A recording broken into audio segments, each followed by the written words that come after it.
పశ్చిమాసియా యుద్ధంలో కీలక పరిణామం జరిగింది. ఇరాన్పై దాడులను విరమించుకుంటున్నామని అమెరికా అధ్యక్షుడు ట్రంప్ ప్రకటించారు. ఆ దేశ ఆయిల్ పరిశ్రమ మొత్తాన్ని నియంత్రణలోకి తీసుకుంటామని, దాడుల్ని ముమ్మరం చేస్తామని ప్రకటించిన కొన్ని గంటల్లోనే ఆయన స్వరం మార్చారు. ఇరాన్తో చర్చలు దాదాపు కొలిక్కి వచ్చాయని తెలిపారు. తమ ప్రతిపాదనలను ఆ దేశం అంగీకరించిందని చెప్పారు. ఒప్పంద అంశాలకు Israel, Saudi Arabia, UAE, Qatar, Turkey, Pakistan, Bahrain, Egypt కూడా సమ్మతి తెలిపాయని వెల్లడించారు. ఇక జరగాల్సింది సంతకాలేనని చెప్పారు. అది ఏ రోజు ఎక్కడనేది త్వరలో ప్రకటిస్తారు అన్నారు. ఒప్పందం పూర్తి స్థాయిలో ఆచరణ రూపంలోకి వచ్చే వరకు ఇరాన్ ఓడరేవులపై తమ దిగ్బంధం కొనసాగుతుందని ట్రంప్ స్పష్టం చేశారు.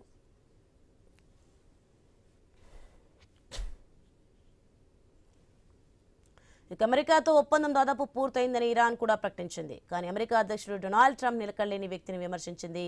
ఇక ఈ డీల్కు సుప్రీం లీడర్ అంగీకరించారని తెలిపింది.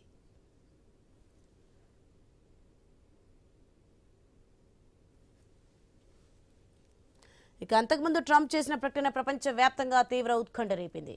ఇరాన్ ఆయిల్ క్షేత్రాలను పూర్తిగా నియంత్రణలోకి తీసుకుంటానని అమెరికా అధ్యక్షుడు హెచ్చరించారు. అత్యంత గట్టి దెబ్బ ఇస్తామన్నారు. కర్గ్ దీవిపై నియంత్రణ సాధించే రోజు ఎంతో దూరంలో లేదని చెప్పారు. హర్మూజ్ మీదుగా లక్షల బ్యారెల ఆయిల్ను రహస్యంగా తరలించామన్నారు. ఈ విషయాన్ని ఇరాన్ కూడా ఇప్పుడే తెలుసుకుంటుందని పేర్కొన్నారు. ఒక్క రాత్రి 22 నౌకలను తరలించామని వెల్లడించారు. చిమ్మ చీకట్లో లైట్లు లేకుండా, రాడార్లకు చిక్కకుండా వాటిని సురక్షితంగా పంపించామని వివరించారు.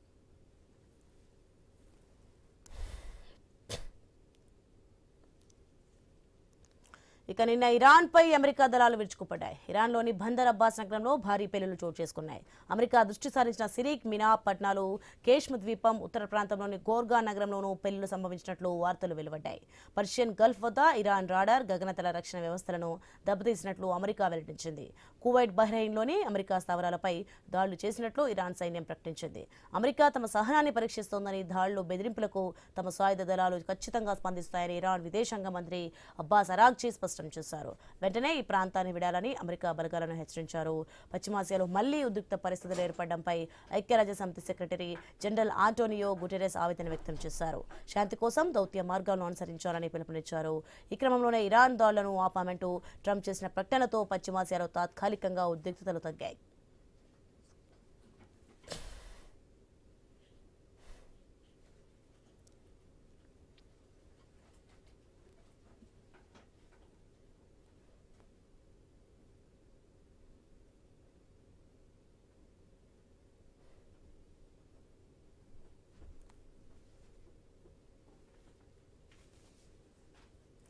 పశ్చిమాసియా యుద్ధంలో కీలక పరిణామం జరిగింది. ఇరాన్పై దాడులను విరమించుకుంటున్నామని అమెరికా అధ్యక్షుడు ట్రంప్ ప్రకటించారు.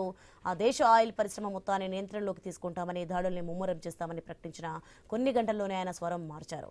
ఇరాన్తో చర్చలు దాదాపు కొలిక్కి వచ్చాయని తెలిపారు. తమ ప్రతిపాదనలను ఆ దేశం అంగీకరించిందని చెప్పారు. ఒప్పంద అంశాలకు Israel, Saudi Arabia, UAE, Qatar, Turkey, Pakistan, Bahrain, Egypt కూడా సమ్మతి తెలిపాయని వెల్లడించారు. ఇక జరగాల్సింది సంతకాలేనని చెప్పారు. అది ఏ రోజు ఎక్కడ అనేది త్వరలో ప్రకటిస్తానన్నారు. ఒప్పందం పూర్తి స్థాయిలో ఆచరణ రూపంలోకి వచ్చే వరకు ఇరాన్ ఓడరేవులపై తమ దిగ్బంధం కొనసాగుతుందని ట్రంప్ స్పష్టం చేశారు.